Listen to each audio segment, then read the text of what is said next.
voice he could muster. Chips. Chips. Chips. And I respect him for that, you know. Chips and a curry, classic combo. But honestly, I think Speaking of people from the Middle East. Oh! Worst segue. yeah, howdy folks. Welcome to episode, what was it, 49? Yeah, I think we're on 49 now, yeah. I can't believe we're nearly at the That's 50. We should do something for the 50th, Yeah. Oh, absolutely. Feeling old, Yeah, today we have Dan, Dana, and Danist. What would you identify yourself as, Dan? Danish. Danish. Yeah, Danish. We'll take Danish. We'll take Danish. Yeah. The ish being particularly pertinent to today's episode, as we've all just watched hit 1987 film Ishtar. We did. A true modern classic, even though it came out, 35. In the 80s. Yeah. A long time ago. Yeah. Before our time. Yeah. Yeah. Do we have any broad thoughts on the film just going in? God, where even... Okay. I'm just gonna come out and say it. I don't think they were that bad at music. I don't think they were bad musicians. I kind of liked the song they were writing in the beginning of the movie. I'm gonna say I kind of liked it, you know? Not when they performed it live the first time, which of course, in order for the plot to progress, had to go horribly. When they were practicing it on the piano, that was nice. I liked that. Yeah, It was cute. They had a back and forth going. Yeah. It was an interesting way to introduce the film, just through two songwriters messing around making a little funny song. I especially like that we got to see the song progress as we're cutting through these scenes, and they're picking up they're trying new lyrics, and then all of a sudden Dustin Hoffman's character goes, "Oh yeah, that's it. Oh my god, we've got it!" And then he comes up with a new line. Mm-hmm. And it's all done in that clip show style that is pretty much just at the start of the film and kind of at the end of the film. Barely. It's like it feels like a montage a lot of the start of the film. Yeah, of these two's lives and their career, their partnership. Yeah, and it's, for some reason, soon after it starts, it goes, what's the word? Out of order, non-linear, and it was very hard to follow. Absolutely. At first, until you think back and go, "Oh wait, this is meant to be a flashback." They very much they absolutely needed to choreograph the timeline better. We get to a scene where these characters are feeling down on their luck, and they sit at a bar, and then immediately we cut to another scene of one of the duo. I believe the scene we cut to, he is driving an ice cream truck while singing and not being a very good ice cream truckist. He's disappointing the children. Yeah. He's driving slow enough that the kids could probably tap him on the shoulder and ask him to pull over. Exactly. But Why didn't they? Yeah. He's just so in love with music and songwriting that he neglects the needs. The babies. The needs of the children's desire for ice cream products. Crowbar. Y'all see it? Is it too loud, too quiet? Oh, it looks like rust. It does, man.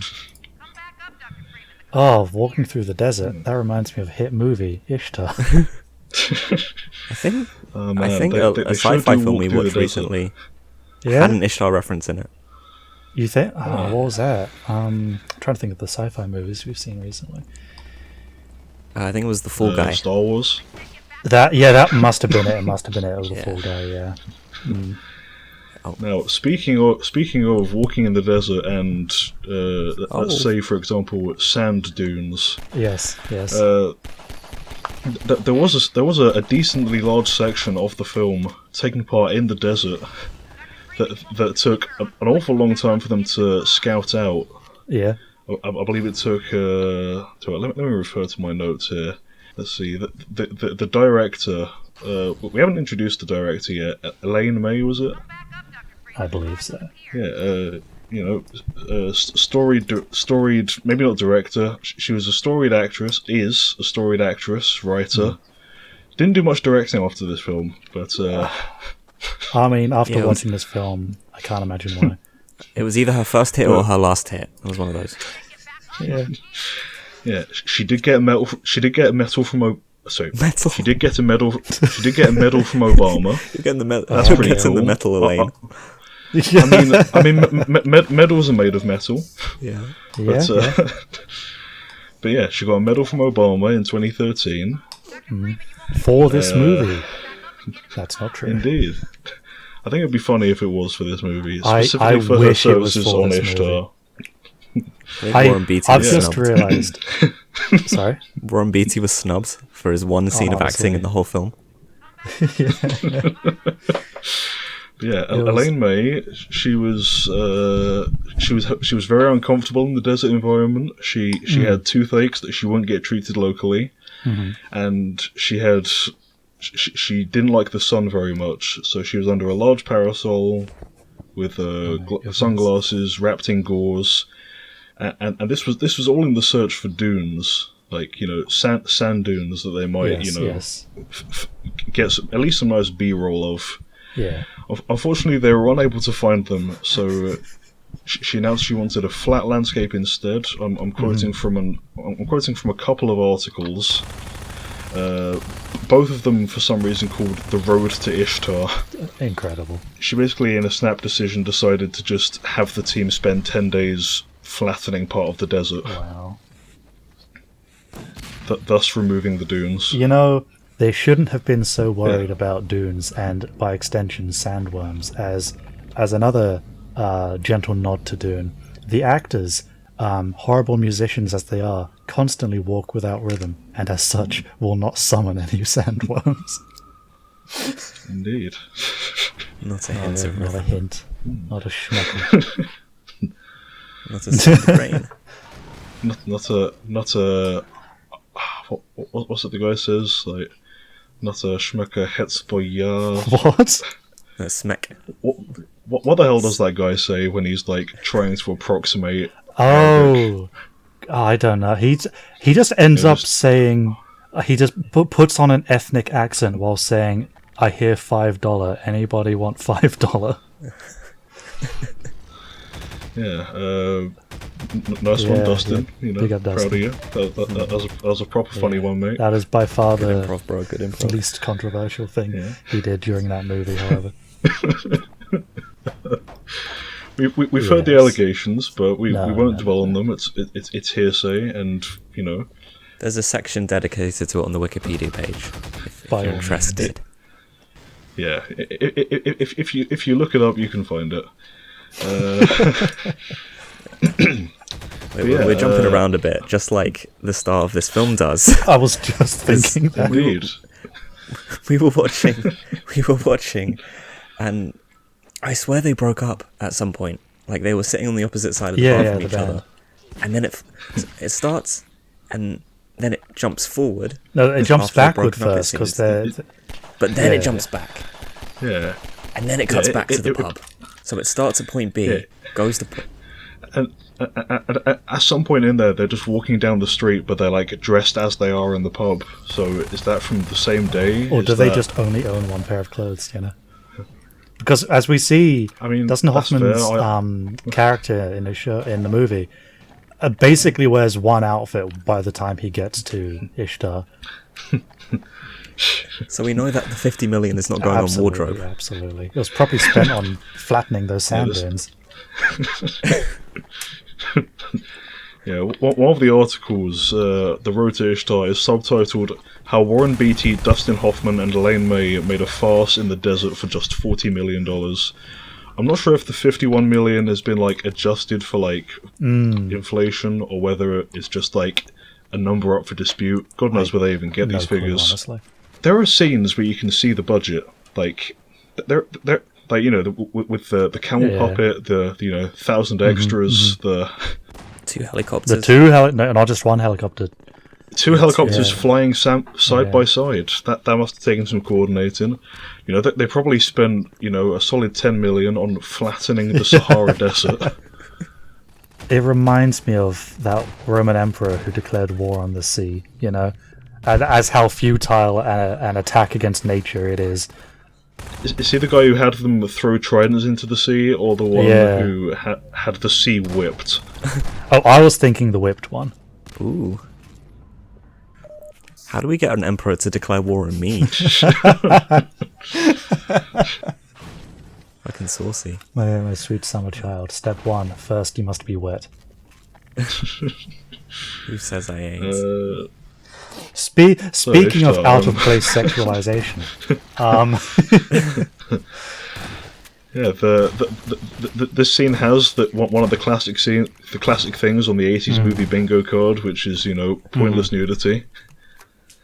For exactly 1 or 2 seconds of the film, you get to see a woman's left areola, which is pretty cool. Something for the lads. Something for the lads. It's entirely necessary to prove that she's a woman. Yeah, it was done to prove she was a woman because her character is supposedly boyish, dressed like a man. Or I don't know. I heard in the ADR they were supposed to have a bassier voice to make it a bit more ambiguous, but by this point everyone involved with the film hated each other, so they probably weren't giving it their all. It explains the lack of chemistry between. I don't remember the love triangle. You mean? Yeah, it explains the lack of chemistry between the woman and either of the men. There was more chemistry between both of the men than there was in the love triangle between both men and this boyish woman whose name I was just going to say I didn't know the main characters' names for at least 20 minutes of the movie. Yeah, we were asking each other. Did you catch this? Did you catch that? And we made a point of saying it out loud in the hopes we might remember it before forgetting again collectively. I believe one of them was called Chuck or Charles. Yeah, Dustin Hoffman was Chuck and Warren Beatty was Lyle. Oh yeah, I managed to remember it because I was thinking of I now pronounce you Chuck and Larry. Yeah. So I just had to. Like the way my brain works, I just had to remember Chuck and Larry, except Larry is Lyle. That seems like more effort than to just remember Chuck and Lyle. It seems like it, that's a good way. But it kind of worked. Hey, if it works for you. Well, it didn't work that well because in the time since watching the film an hour ago, I'd forgotten. Yeah. We have just finished watching this movie, by the way, and we watched this film less than an hour ago, and I've memory hold about 70% of it, which is probably what they should have done to make it a more concisely and better told story. I think you could cut a lot of this film, and it would be less funny because this film is laughably bad in places. But it would also make a lot more sense, be a lot easier to follow. I think the movie, if we cut out the entire beginning of the movie up until they make it to Ishtar, until Ishtar is introduced, it would make way more sense because as the plot is beginning, these two members of this musical group, they sign with an agent, and this agent proposes that they go to Buenos Aires, I think, no, Honduras, yeah. In order to perform, and then we get a sad little flashback and flash forward moment. And then we immediately, after this flashback, cut to Chuck saying, "Hey, let's go to Morocco." Out of nowhere. We could have cut that entire bit, you know? Yeah, you could have started from there, but then you'd miss the 2 divorces and suicide attempt. Of course. But honestly, the suicide attempt, one of the funniest... I'm not, of course, making light of suicide. But the way it was portrayed in this movie, one of the funniest scenes. That you had Chuck. Why was he threatening to commit suicide? I don't know. I think it was because his girlfriend left him. Okay. And the bones of this set piece are interesting. He's on the ledge. And progressively more and more people are joining him on the ledge, trying to talk him off the ledge, to the point where there's someone around the corner of the building, and 3 someone people hanging out of the window. Yeah, various neighbours, his rabbi comes along. His parents are there. Yeah. And the dad doesn't police care. officer is abseiling from the top of the building. We get for not long enough, in my opinion. The camera holds on seeing all these people climbing after Chuck on this not even that narrow ledge. It's like a good 1.5 feet hanging out of the wall, you know? Yeah. Yeah, you could sleep on that bad boy. And considering he bought a pillow, maybe he wanted to.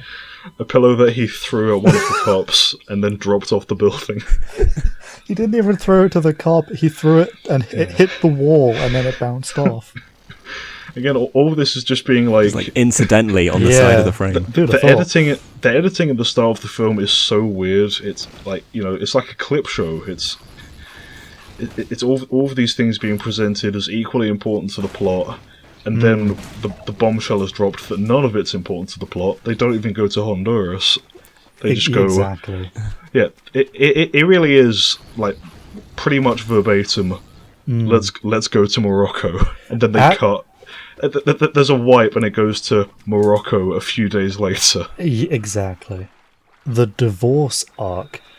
That has no bearing on the plot. At its best, it feels like it was put in at its best, mind you, to give the two main characters this sense that they have nothing left for them in New York, so that they will be willing to leave. At its worst, however, it feels like it's just put in there to say, these characters are straight, they are married women, these women are now no longer relevant to the plot, so we can introduce a new, younger woman, you know? That's precisely what I was going to say. Oh no. But even that's redundant, because like the whole first 20 minutes is rendered redundant, because when we first meet, I have a name, she is called Shira. When we first meet Shira, when she thinks, Chuck thinks she's a man, he explains that he's straight. Yeah. So we didn't even need the entire montage of their relationship and divorce. I believe he says, I'm not proud of it, I'm not ashamed of it, but I'm straight. Yeah. I don't know if that was like funny in 1987. I don't know. Maybe it was the start of like, you know, I think towards the end of the 80s, gay people were getting more accepted. Hopefully. Like, yeah. Even this woman who was supposedly disguised as a boy, not even hitting on Chuck. Watching that confused me so much, because the character, in my opinion, did not look like a boy whatsoever. It was very clearly a woman wearing some kind of headdress. And then you just had Chuck coming out saying he's not gay, although he supports the lifestyle, and he's not interested in doing anything with this boy. But I'm just looking at this scene thinking, what do you want? That's clearly a woman. Where did you get the idea that this is a boy from? So I don't know how much of that is like poor character design or poor writing, or it just didn't. It was very blunt to me, you know. Yeah. It's reminded me of the scene later on where he punches a hole in the wall, but the hole he punches is right off to the edge of the frame, so you can barely see it. And I looked into it. It turns out the cinematographer had barely any experience with comedies. Really? So maybe they just didn't know how to frame it for the bit to land. That would make sense on account of this comedy, despite being hilarious, not being a good comedy. So it's unintentionally hilarious. There's a lot of screwball elements to it where jokes happen kind of to the side around the characters rather than from the characters, and I think they were trying to get that across by framing it to the side. Yeah. But instead of incidental, it came across as hidden. Yeah. From my perspective, because I'm focusing where the two mains are. Of course. And if a joke's happening off to the side of them. It's not like in something like Top Secret, where there's always a background gag whenever there's something serious going on. There's Airplane.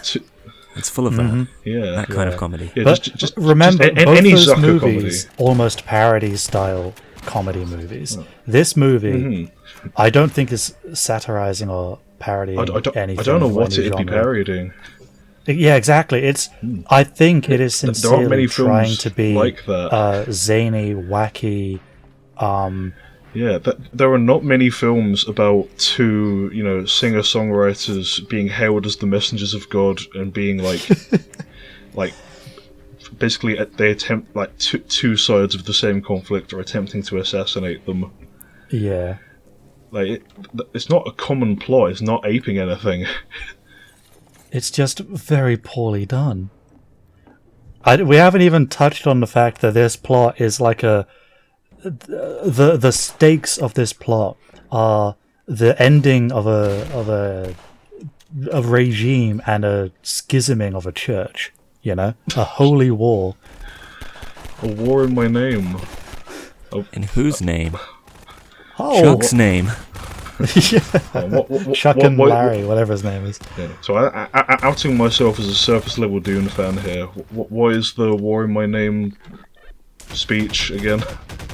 What, like from the movie, from the Denis Villeneuve movie? Yeah, the thing I've seen. Yeah. Okay, let's see if I remember it. He says, Fake June fan. Yeah. He says, I see unquenchable fire spreading out across the universe. Sorry, no. Scratch that. I see a holy war spreading out across the universe like unquenchable fire. A warrior religion that waves the Atreides banner in my father's name. A fanatical legions worshipping at the shrine of my father's skull. A war in my name, I think. I feel like I've missed a line, but... You did a better job than I did. And better than Sweet Tea. Perhaps. I recall in my name. I recall remarking somewhere in the viewing of this film, I said a frame looked like a frame from Dune 84. Yeah, there was so the woman with the headdress who apparently looks like a boy. There was a scene where she barges in on Chuck, who is opposed to her because he's working, air quotes, with the CIA, who is trying to stop her revolution. She barges in with a gun, wearing this kind of like almost tactical armor looking thing with her headdress on, and it looks like a Fremen warrior wearing a still suit. So speaking of her being dressed as a boy, and our theory that the first 20 minutes are possibly dedicated to presenting the audience these characters as straight, one of them quite enjoyed kissing the boy in a very extended scene of misunderstanding between two characters. Yes. With Lyle. Sorry. No, I was just going to say, during that scene, the character makes Lyle makes a very strong effort to keep consistently calling the woman boy. So he'll say stuff like, you're just a little boy, what are you doing here? Yeah, stuff like that. And he will shoehorn the perceived agenda of this character into... You can feel the hand of the writer forcing that joke. Exactly. Yeah, like how neither of them look at her. Looking everywhere but her, while saying, you're just a boy, you're just a man. Leave me alone, man. I don't kiss boys. And then, as you say, they kiss. Oh, bless you, you're just a little boy. She needs to kind of get intimate or almost assault them, strangely, in order to convince her. She flashes Chuck at the airport to show I'm a woman. Look at my ample nipple. Yeah. Which I must say, like, the writing of that character in particular is weird, considering this film's written and directed by a woman. Like, yeah, because it kind of comes across like this character is saying, the only way I can be accepted as being a woman or being like identified as a woman is through my sexuality. Yeah, like, her character, aside from being like a communist terrorist or whatever, like, is just like a sexy woman. She's just there to be thirsted after by. Yeah, the two men. She's a woman, and therefore you have to see her wreck. She has to kiss the boys. There has to be a love triangle. Yeah, it's just odd. So she kisses. This is a scene in which she breaks into the two men's hotel room in order to steal Chuck's possessions, which she has stashed her important items in, including the MacGuffin, which is some kind of important holy map. Doesn't matter really what's on the map. And Lyle wakes up and catches her, apprehends her, really kind of enjoys apprehending her, plants himself right on top of her in a prone position, and rolls her over, pins her down by the wrists, and says, "I got you, boy. You can't think you're getting away. I'm tough. I'll beat you in a fight. Yeah. You're just a little boy." And then she plants one on his lips, and he stays there. He's like, like 3 seconds. It feels like it. Then pulls off. It's like, well, you can't be doing that. Yeah, you're a boy. I can't but I don't know. You kind of blah, enjoyed blah. that, dude. Yeah. And she's saying we've misunderstood each other, and then he picks her up from the ground, and then I think there's another one of those incidental jokes where he's just groping her, like groping her breasts for like 20 seconds. Yeah. While they're communicating until she pushes her off, like, get off me. Yeah. And it's... It... Who's it for? I know... Is it for us? Exactly. Is it for the characters? Is it... I don't know. It's certainly not for the characters. She basically exists to be semi-exploited and to move the plot along, because she takes Chuck's passport and then returns to... Is she the one that tells not Larry, Lyle to buy a blind camel, or like that's like the code word? Yeah, I believe that's another strange bit. That's another strange bit that like could work if it was done a little bit better. But her entire character, that scene especially, really makes me feel uncomfortable. Because it's a low point of the film for sure. Yeah, it has some very not comfy vibes about it, in which the female character feels that the only way she can seemingly make this assault stop is by, using her sexuality, and I don't really like the joke there,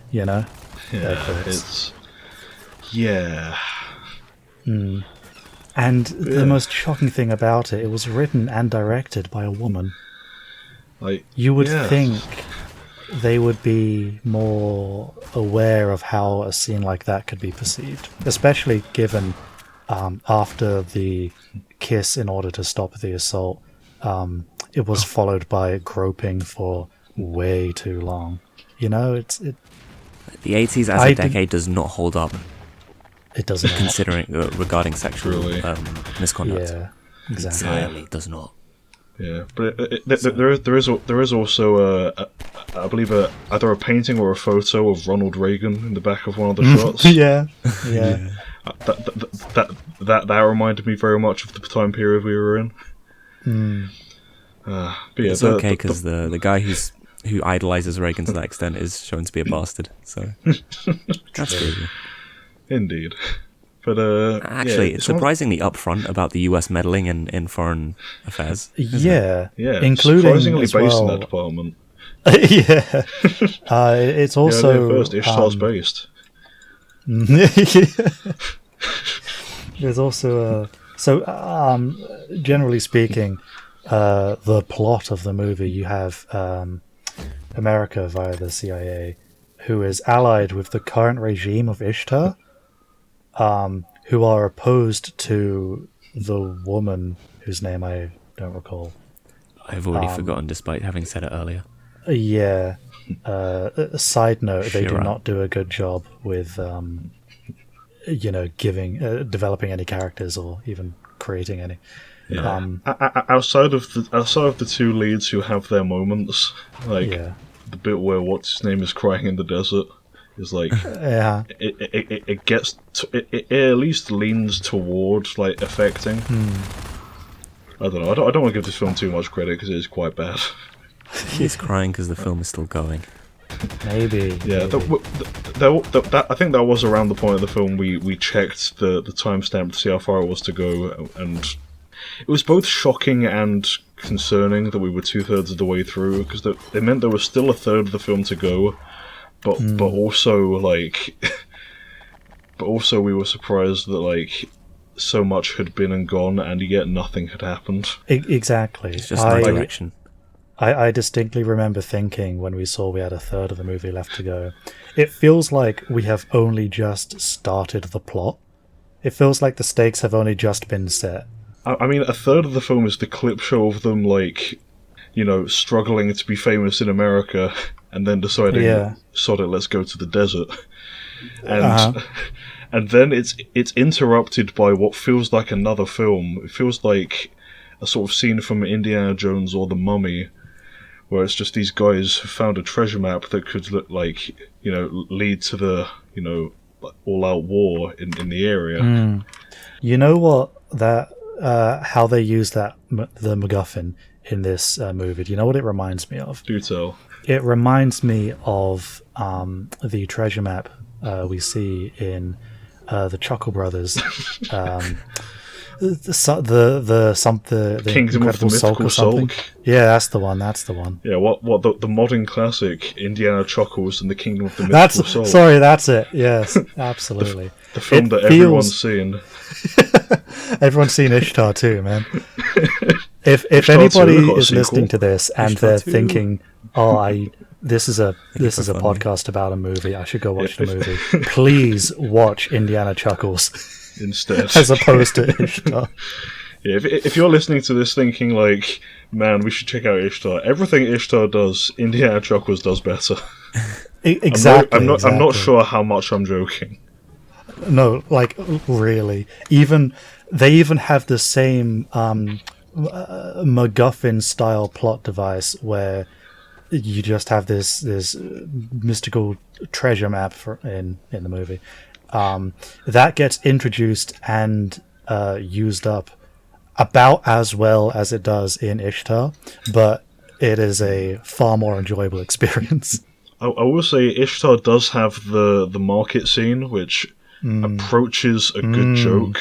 Yes. As much as, you know, that there's what are the funny jokes we've got so far? We've got the ledge, we've got the hole in the wall, we've got the blind camel, where he's Blind camel. like it's implied the blind camel is supposed to be like a code word, but he just buys a blind camel, and it's very drawn out and could have been funnier, but an attempt was made. Lots of jokes are drawn out for several minutes longer than they need to be. Yeah, very true. The fourth attempt, the fourth thing approaching a funny joke of maybe 5 or 6 in the film is the shootout in the market, where it's implied that everyone there is some kind of undercover agent. Yeah.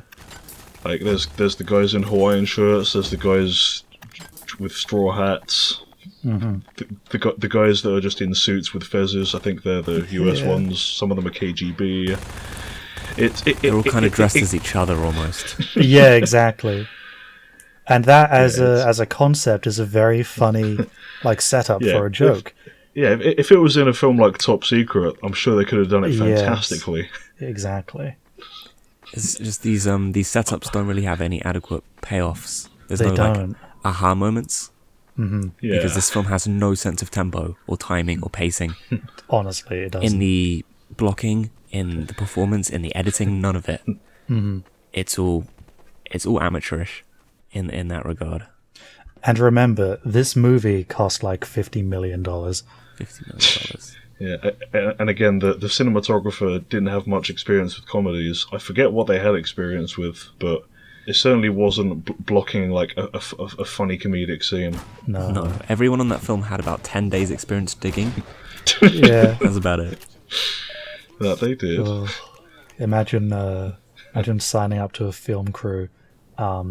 Diggy hole. Yeah.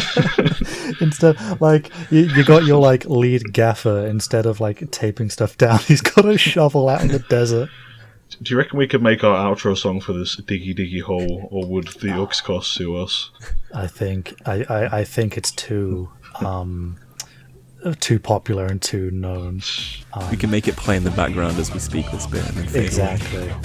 What we need to do is find like a MIDI version, which just sounds like a toddler slamming a keyboard, very similarly to Diggy Diggy Hole. I've had good luck with the algorithm by playing a song in reverse. Really? So maybe this can end on reverse Diggy Diggy Hole. Maybe. Keep an eye out. When you start hearing the end of Diggy Diggy Hole, you'll know we're approaching the end.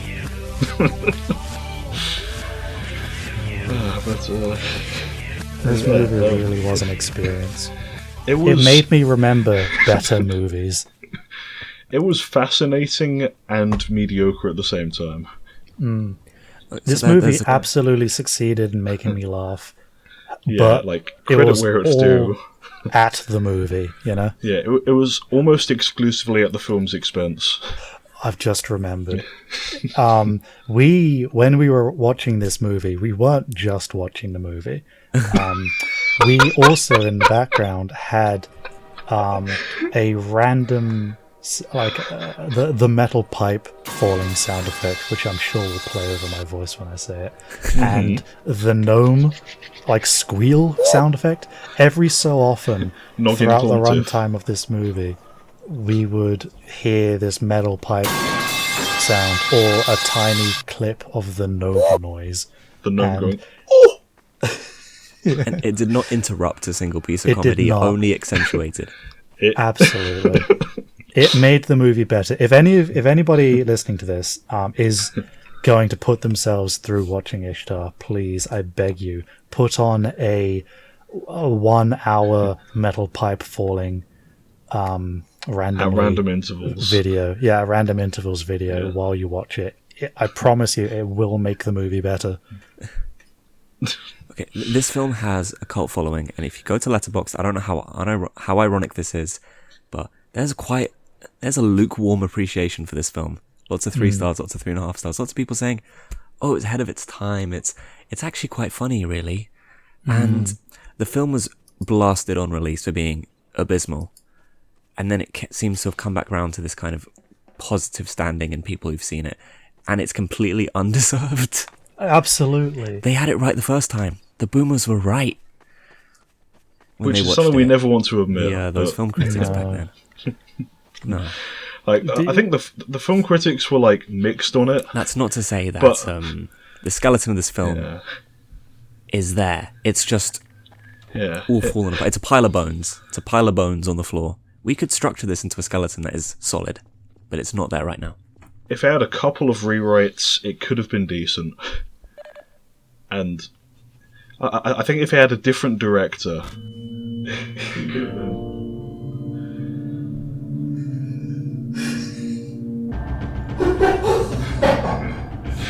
I forgot this video into the middle of our discussion. Oh yes, the one that we put in. I love this so much, man. Good news, we've got our faces back. Yeah! One of those, half an hour. So back to Ishtar. You tripping balls, bro. Yeah. Right, so I think at this point they're told to go into the desert for an hour and a half to find the oasis. The oasis. Yes. Now, bear in mind, at this point, Chuck, who's working with the CIA, is told to go into the oasis by the resistance woman because she wants to kill him. And Larry is told to go in, I believe, by the... Lyle, not Larry. Lyle, yeah. Lyle's told to go into the desert by the CIA person because he's, air quotes, working with the resistance woman and the CIA wants to kill him. They, to the movie's credit, they do have... I don't know if this is worth giving the movie credit. I was just going to say... there is a scene where a CIA agent is trying to defend the lives of American citizens from the leader of the regime of Ishtar, who wants both Americans dead. However, they go from the CIA attempting to protect the lives of these Americans to be like, okay, cool. What's the most natural way we can kill them to make it look like an accident? I don't know whether this is a comment on American hit lists. Foreign meddling. Yeah. But there's a kernel of social commentary there, whether it was intended or not. But I honestly don't know any of the intentions of this movie, apart from attempts to be funny. Yeah, I think I don't think they were trying to say anything. Like, is there anything that can be like taken from the arms deal in the desert, like politically or in any way beyond, accent humor and so they don't speak our language stuff? Of course, we have the accent humor stuff, but we also get a scene with a British man selling used weapons to militant civilians of a foreign regime. Yeah. So, as someone who's been playing a lot of Far Cry 2 recently, I appreciate the little comment where he's trying to spin the used firearms as better than new because they've been field tested. That was like maybe the one joke of the film that I think landed for me. Yeah. And I don't think it was even... I'm not even sure if you could consider it a joke. It's just them being shitty arms dealers. Yeah, them trying to sell used weapons. That scene, I do like... so in this scene, you got Chuck, who has been caught by these arms dealers and has to pretend to be a translator. Yeah. As translating the auction to the native people of the outer Ishtar regions.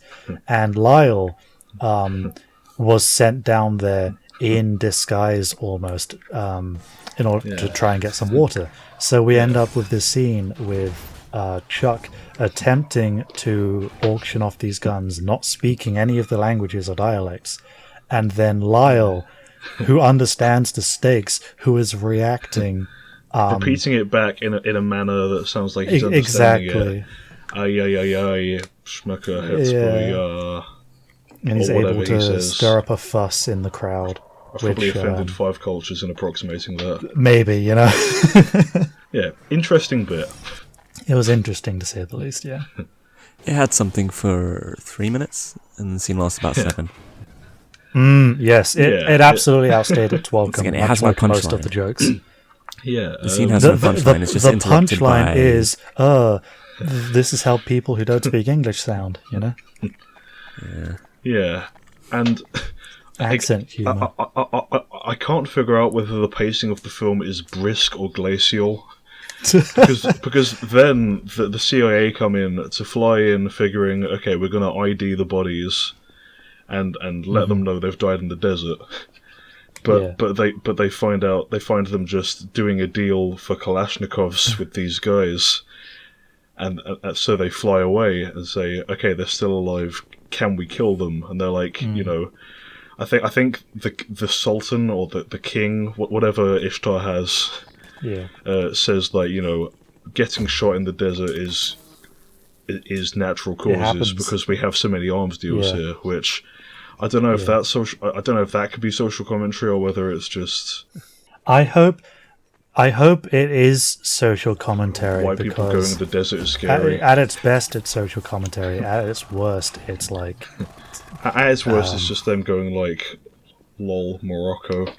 I don't know. It's like insulting the culture. It's hard to tell because these were political times it was being filmed in. It was shot in, I think, 85, which was around. Hold on, I have an article pulled up on Moroccan history. I'm not sure how much we should get into because it's very touchy. But just for context.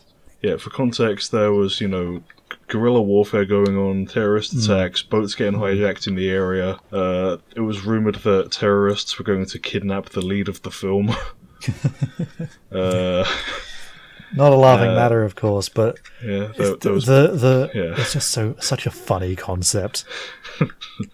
Morocco left the Organization of African Unity in 1984, and 5,000 soldiers died between 82 and 85. None of this really relates to the plot, or not even much to the context of Ishtar, except they were worried Dustin Hoffman would be kidnapped, and they had to like minesweep areas they were filming in. Jeez. But the only other instance I've heard of that is in Lord of the Rings, when they were like using a military firing ground to like get footage of them riding in the desert. And they've had to stop riding every few feet to get it checked for mines by the New Zealand military. I'd say that the plot of the film is like comedy of escalation, yes, and comedy of misunderstanding and farce. The context of the film is it's this kind of screwball comedy set against the backdrop of regime change in North Africa in time of the Cold War, when proxy wars were being fought. So that's why they had to generate this made-up country, Ishtar, in North Africa, that they never really spend any time in. They land in Morocco. They spend time in Marrakesh. They perform in Morocco. Ishtar is across the border. Yeah, so I think sometimes you get clips of the ruler of Ishtar. Yes. I think this film is only called Ishtar. It's only about Ishtar, so as not to pick a country that has picked a side. Yeah, to tell the story about. Yeah, in the same way, so many games and films have chosen, places built on obvious areas of political unrest, but not named it.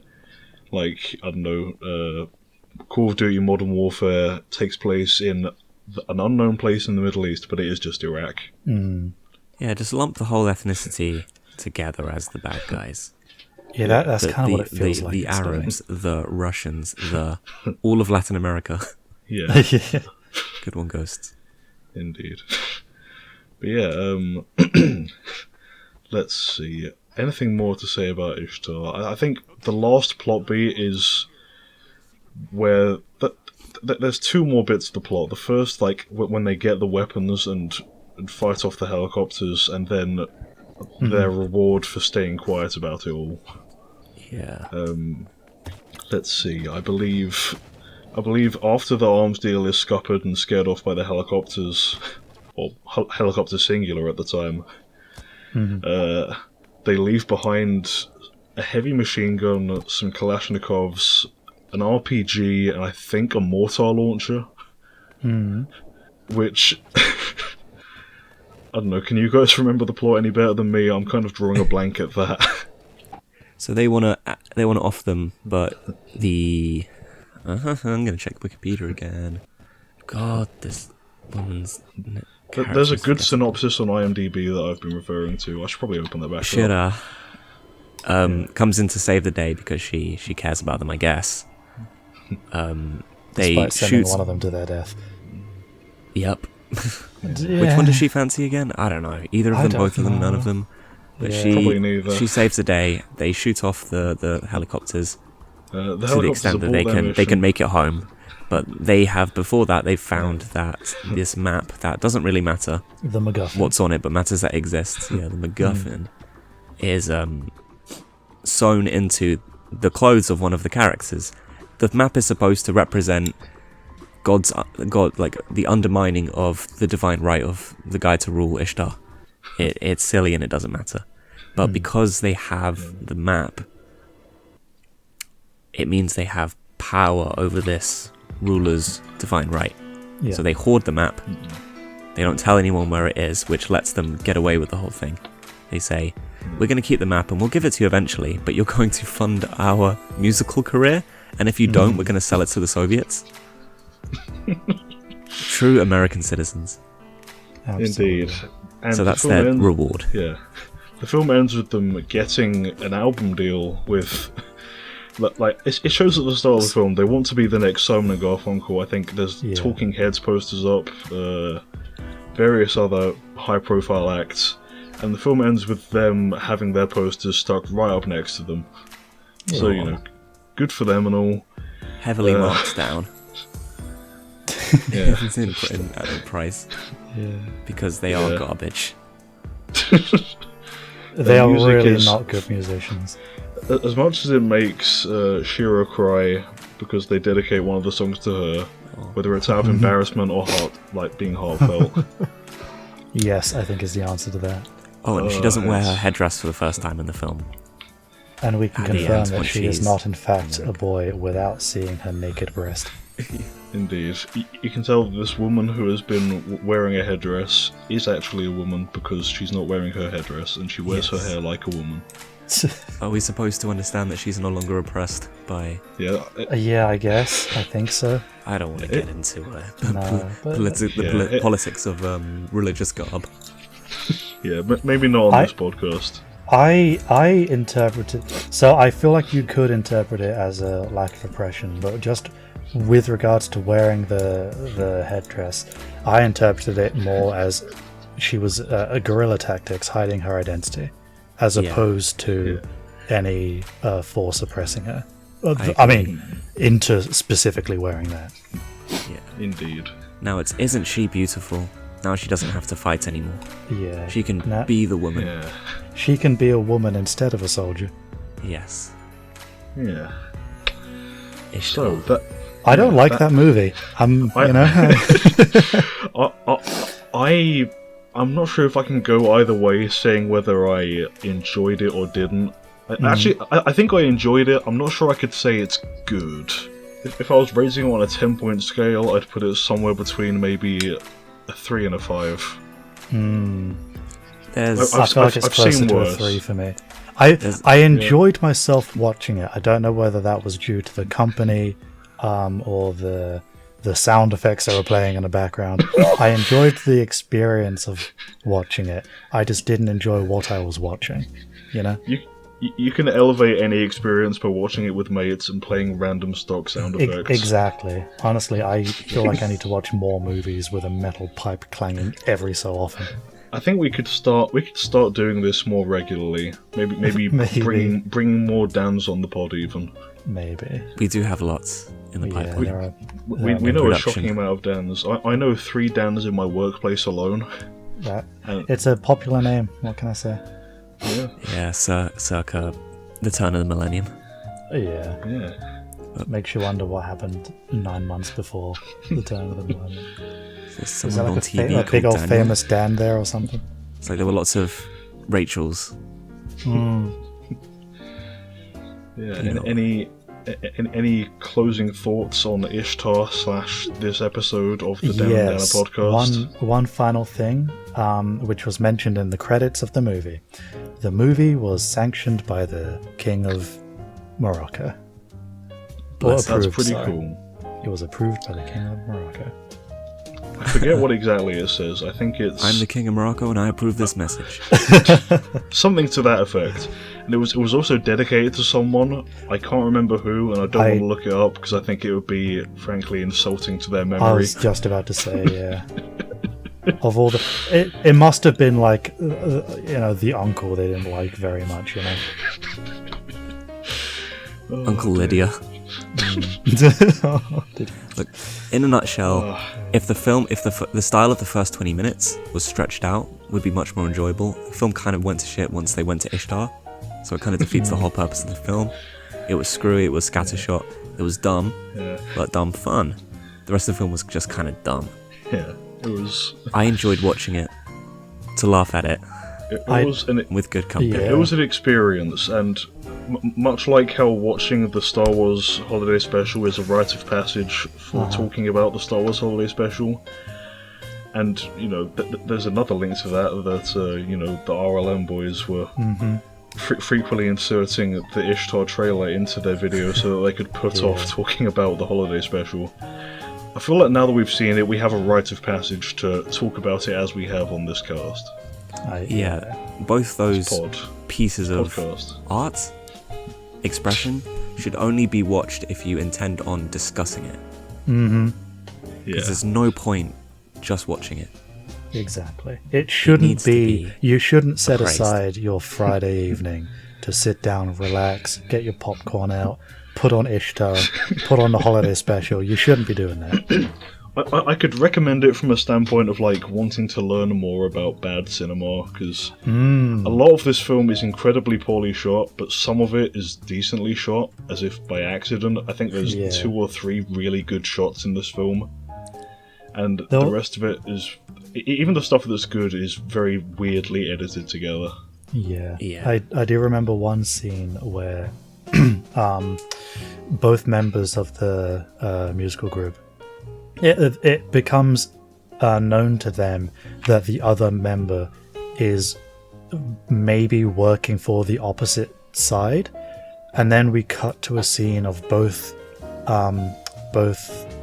characters asleep in their hotel room, on either ends of the screen, sleeping with their backs facing each other, looking away, like visually separated. And I feel like that is one such scene in the entire movie where you had this cinematic intent behind what it is you're showing. Yeah, thoughtful blocking. Yeah. Spy versus spy. Yeah, they didn't run with that for very long. They really didn't. They didn't run with anything for very long. Remember, at the very beginning of the movie, they were going to Honduras. Yeah. Why didn't he just say Morocco? He literally said, we're going to Honduras? No, too dangerous. Morocco. The pacing is brisk yet glacial. It's constantly going to the next thing but going nowhere. Yeah, round in circles. And there were numerous times where we had to ask each other, is this a flashback? Yeah, it did so bad at showing us what was happening. It was difficult to follow what plot there was. And you're left in such a state of confusion that your eyes and ears might glaze over for the 30-second conversation that is an exposition dump for the next scene.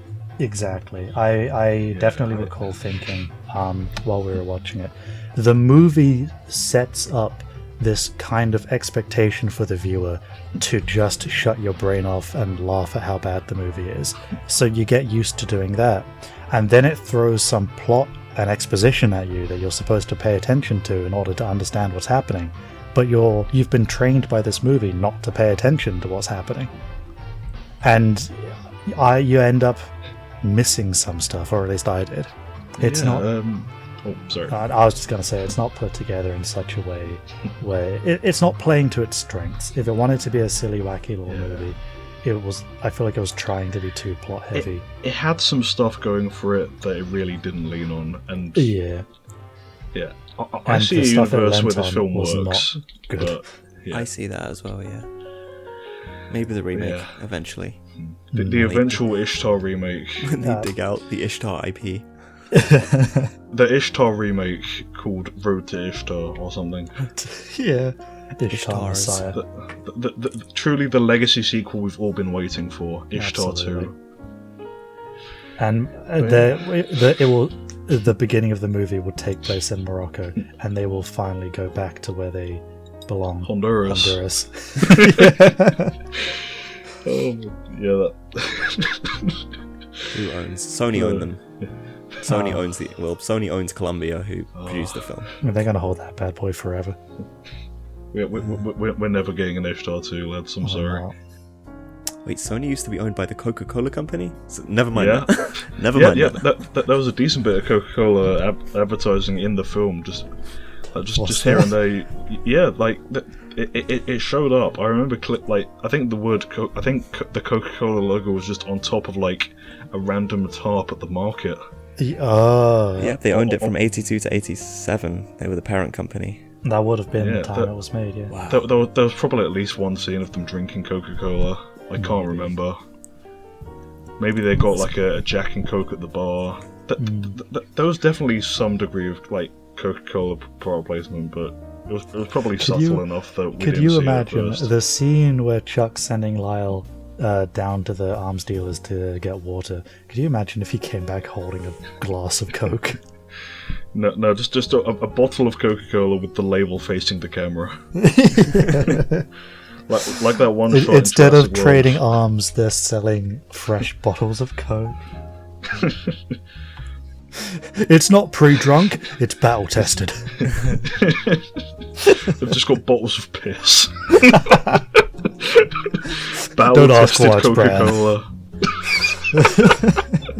They're dehydrated out there. Forgive them.